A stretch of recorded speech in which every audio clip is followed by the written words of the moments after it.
Bueno, en primer lugar, desde el Ayuntamiento de Bilbao quería dar las gracias por habernos invitado a participar en esta charla, en este coloquio. Bueno, ya lamento los inconvenientes técnicos que hemos tenido, pero espero que ahora se me oiga perfectamente y se me vea desde allí. Bueno, mi presentación básicamente, aunque la compañera y yo lo he adelantado, va a versar sobre 4 ejes. En primer lugar, sobre la propia ciudad de Bilbao, una ciudad en permanente transformación. En segundo lugar, en la cultura, centrándome en la cultura como eje fundamental en la regeneración urbana. En tercer lugar, voy a hablar del efecto Guggenheim, el efecto conocido como efecto Guggenheim o efecto Bilbao, y de nuestro plan estratégico de cultura. Y luego me ceñiré a hablar sobre Zorrozaurre, que es el espacio de oportunidad de la ciudad, espacio que se quiere configurar como un verdadero distrito creativo. Bien, en primer lugar, si me permitís, unas pequeñas pinceladas sobre la evolución de la ciudad de Bilbao y sobre su situación actual. Bilbao es una ciudad de unos 350.000 habitantes con un área metropolitana que puede alcanzar los 950.000 habitantes. Por población, es la ciudad más importante del País Vasco, que es una comunidad autónoma, como sabéis, perteneciente al Estado español. Nuestra comunidad es una comunidad con una fuerte identidad cultural, porque tenemos una lengua propia y además una cultura muy enraizada, lo cual ha favorecido el desarrollo y el apoyo de diversas políticas culturales por parte de las administraciones públicas. También podemos decir que es una comunidad en lo económico relativamente rica, con una renta per cápita de 32.924 euros. Y además tenemos nuestra hacienda propia. Y en este contexto es donde voy a tratar de dar las claves de lo que se ha conocido como efecto Bilbao o efecto Guggenheim.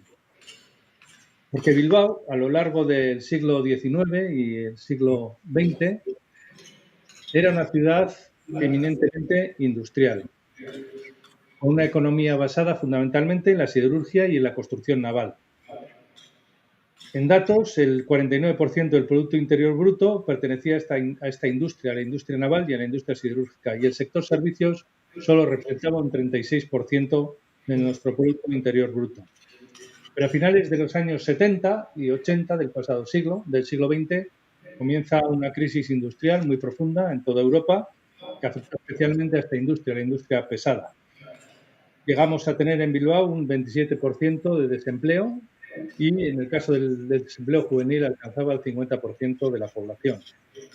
En la crisis económica de los años 70 y 80 vino a unirse en el año 1983 unas terribles inundaciones que con un desarrollo urbano en los años 60 y 70, fruto de la primera industrialización, un desarrollo urbano feroz, múltiple infravivienda.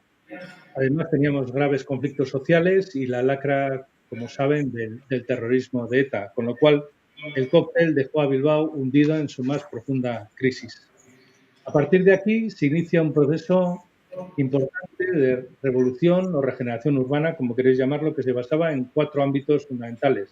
Se basaba y se sigue basando, diría yo, porque la transformación de Bilbao todavía no ha culminado.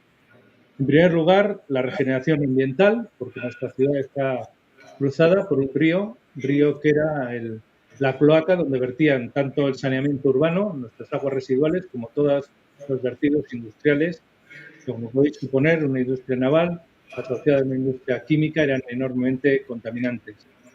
En segundo lugar, el segundo eje fue la vertebración de un sistema de transporte, no solo interno de la ciudad, no solo en el área metropolitana de Bilbao, sino también con una vocación internacional.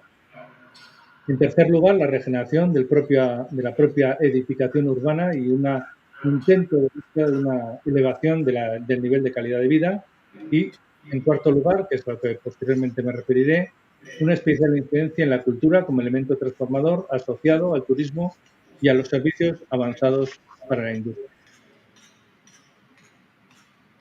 En primer lugar, ¿qué se ha hecho y qué se está haciendo en materia de regeneración urbana? Bueno, lo primero que quiero señalar es que esto no es un cometido que estén abordando solo las instituciones públicas, sino que hay un enorme pozo y una enorme costumbre en nuestro país y en esta ciudad de la colaboración público-privada. Es decir, nos hemos puesto de acuerdo universidades, sector social, empresa y administraciones públicas para liderar este proceso. Este proceso, en primer lugar, y dado que la industria se estaba desmantelando, ha consistido en liberar esos espacios industriales y pensar nuevos usos para los mismos. En segundo lugar, el centro de la ciudad también estaba enormemente degradado y se ha hecho una labor importantísima de regeneración urbana y de adecuación de zonas verdes y de la propia trama urbana. También veíamos que nuestra ciudad tiene una enorme densidad de población y era necesario generar espacios de encuentro, espacios para integración social, para comunicación entre vecinos y vecinas. En este eje ha sido fundamental todo el eje de la ría, de la ría que cruza Bilbao, lo que denominamos Abando y Barra, que serían las riberas del río, para ganarlos para la ciudadanía.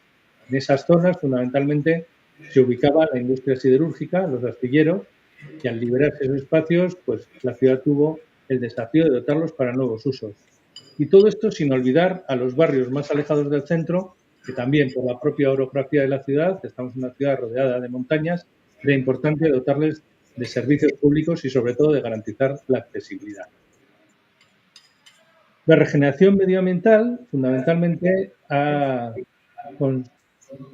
se ha considerado a partir de la ampliación del puerto de Bilbao, ya que el puerto de Bilbao está en el exterior de la ciudad, había un puerto interno, pero ha sido trasladado a otro municipio más cerca de la salida al mar, lo cual ha permitido también regenerar todas las zonas portuarias.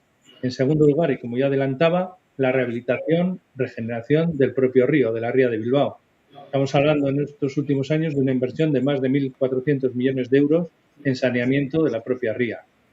Esto trajo como consecuencia también la renovación de las riberas del río, de la ribera derecha, margen derecha y margen izquierda, para paseo y para disfrute de la ciudadanía. Y también que los ferrocarriles asociados a esta industria, ferrocarriles de mercancías, han sido desmantelados y también se han generado grandes paseos a lo largo de la ría.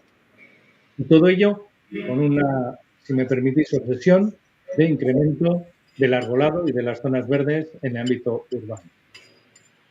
También es importante en una ciudad que pretendemos que sea de servicios avanzados, dotar de nuevos medios de comunicación, de permeabilización y de comunicación y movilidad dentro del ámbito urbano y más allá del mismo. En este sentido, bueno, se han tendido, se han construido nuevos puentes y pasarelas peatonales por encima del río.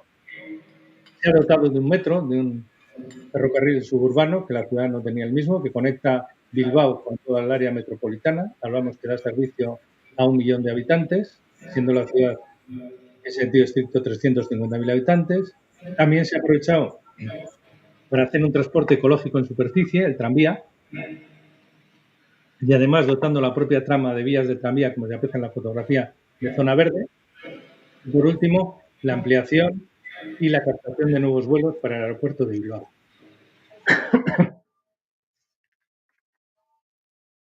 Pero lo más importante para nosotros, y por eso creo que estamos hoy en estas jornadas, es el papel que ha tenido la cultura en todo este proceso de regeneración y transformación.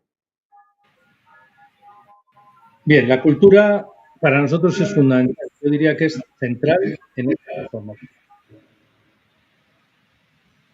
Como decía, agotado el antiguo poderío industrial de la ciudad, era necesario reinventarse, era necesario reinventar una nueva ciudad, reidear una nueva ciudad y soñar, ¿por qué no?, en una nueva ciudad.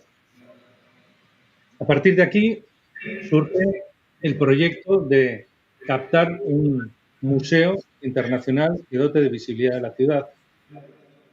Y con gran acierto se adoptó la decisión de que el Museo Guggenheim Bilbao se construyera en Bilbao, financiado por las instituciones vascas, entendiendo que podía ser un elemento, un faro, un referente muy importante en la regeneración urbana a través de la cultura. Y es cierto que el Museo Guggenheim ha traído millones de turistas a Bilbao, como luego veré, como luego os comentaré, y también es cierto que ha sido catalizador en cuanto a otras iniciativas. Por tanto, ha sido fundamental, aunque no ha sido el único elemento que ha contribuido a esta regeneración a través de la cultura. Si nos referimos a las cifras, el impacto económico del Museo Guggenheim creo que está fuera de toda duda, el gran impacto económico. Estamos hablando de una aportación al PIB de 5.834 millones de euros, entre efecto directo, indirecto e inducido. Ha generado un empleo, también directo e indirecto, de unos 5.420 empleos por año. Y estamos hablando que en estos 25 años nos han visitado 24,7 millones de personas, de las cuales el 67% procedían del extranjero. Y vía directa, vía Hacienda, nuestra Hacienda foral, se han ingresado 911 millones de euros. Es decir, el aspecto económico del impacto del Guggenheim está totalmente certificado, es totalmente demostrable, pero hay otros aspectos más intangibles que también han sido fundamentales en esta contribución de la Pinacoteca de Pengueri, ¿no? En primer lugar, hemos conseguido que la propia ciudadanía recupere el orgullo de pertenencia a su ciudad, ha conseguido insuflar optimismo en la ciudadanía y además, a partir del Museo Guggenheim, se ha reforzado la opinión de que la cultura es un importante elemento transformador y regenerador. Y ello nos ha obligado también a reconducir las políticas municipales en materia de cultura. Y por eso hay que analizar también, más allá del efecto Guggenheim, qué estamos haciendo. La cultura, como sabemos, estaremos todos de acuerdo, todos y todas, es un derecho. Las administraciones públicas tenemos la obligación de hacer posible ese derecho ciudadano. Para ello, como ayuntamiento, nos fijamos una hoja de ruta 2023-2033 a través de un plan estratégico de cultura que unificara y diseñara nuestras políticas para el futuro y permitiera una continuidad en nuestras políticas y una visión a medio y largo plazo.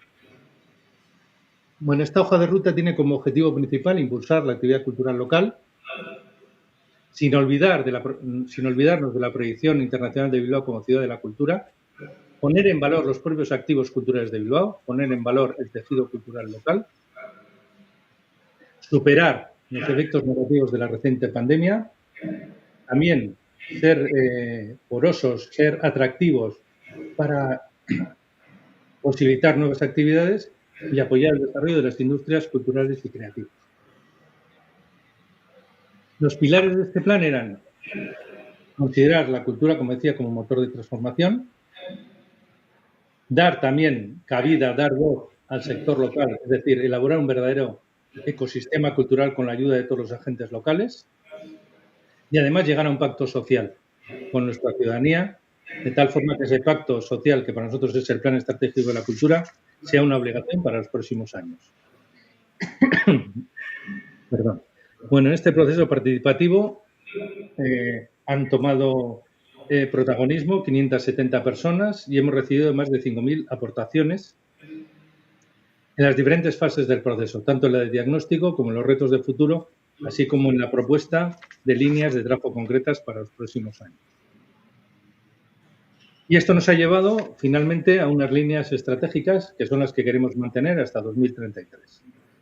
En primer lugar, la creencia y el convencimiento de que la cultura es un elemento de cohesión y de transformación social, sin olvidar también que la cultura es un motor de actividad económica.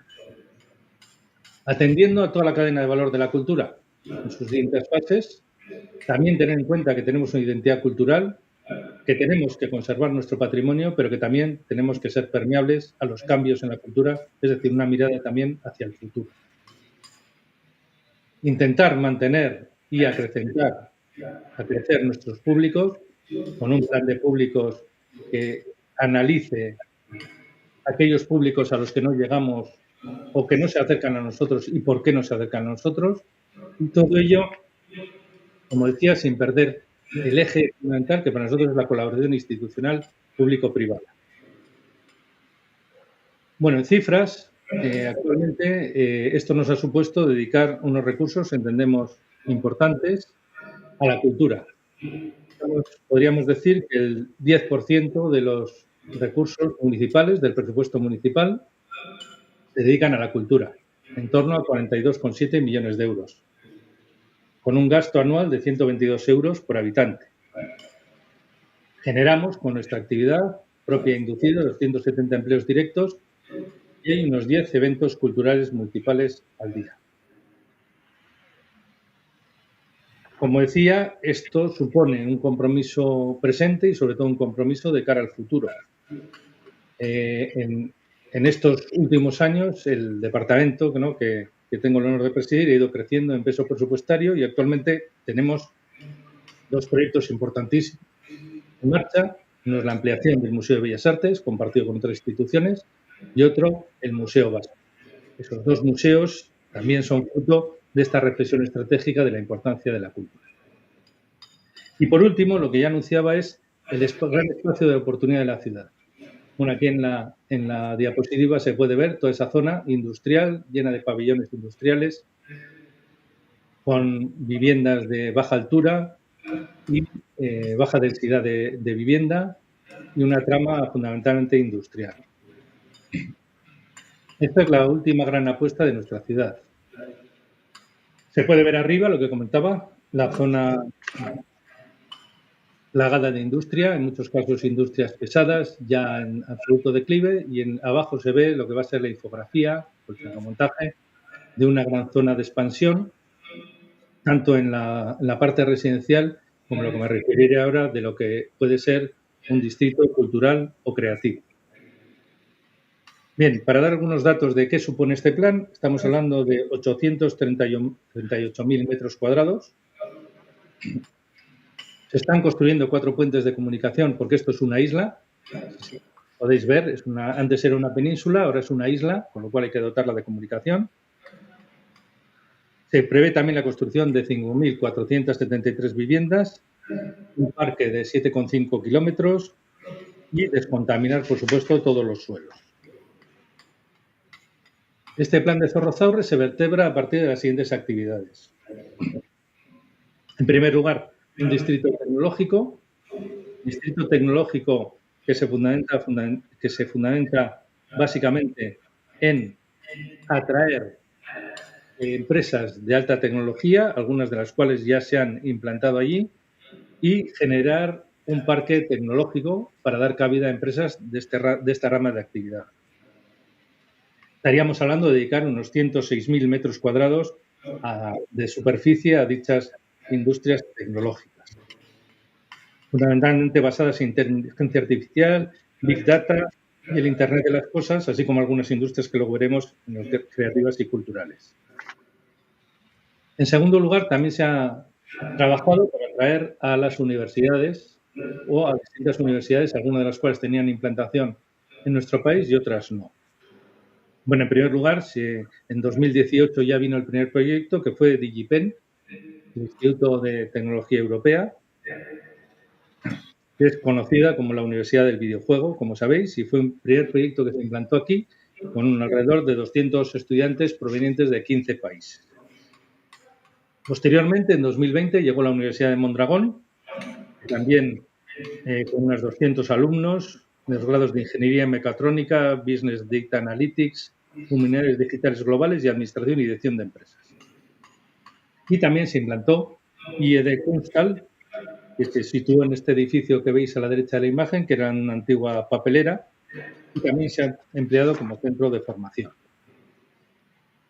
En segundo lugar, también es fundamental nuestro apoyo a las industrias y a las iniciativas culturales que ya existían en la zona.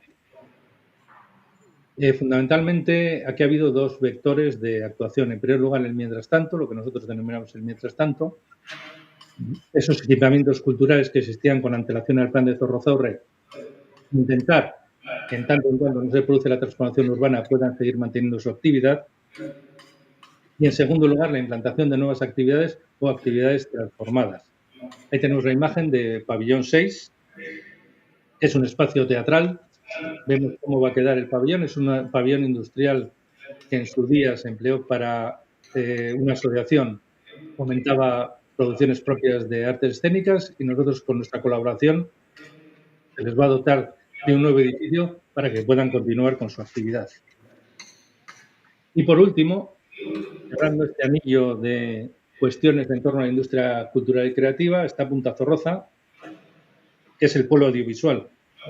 Estamos hablando de un verdadero polo audiovisual de 100.000 metros cuadrados en el que pretendemos que se implanten y desarrollen platos digitales, espacios de postproducción, camerinos, almacenes y espacios de filmaciones al aire libre, todo ello, lógicamente, para dar acogida, para dar cabida a una industria audiovisual que cada vez se demanda más Bilbao por parte de las productoras audiovisuales tener un espacio de producción y de postproducción. Con lo cual, visto todo lo que os he pretendido resumir en estas breves notas, nos ha dado coherencia a la ciudad, ha permitido que Bilbao se conozca a nivel internacional como una ciudad referente en el ámbito cultural, pero si algo hemos aprendido de estos años es que la transformación hay que realizarla día a día y que toda ciudad necesita, si no reinventarse, sí pequeñas transformaciones todos los días del año. Por tanto, Bilbao no es una ciudad que ha sufrido una transformación, sino es una ciudad que se está transformando todos los días. Y acabo, como comenzaba, dando las gracias a la organización y, como veo que no hay preguntas, bueno, pues simplemente agradecer a la organización, felicitar a todos los participantes por el interés que han demostrado en tomar parte en estas jornadas. Espero que sean muy prósperas y que nos ayuden a todos a reflexionar en torno a nuestras ciudades y las ciudades creativas en concreto. Eskerrik asko, muchas gracias.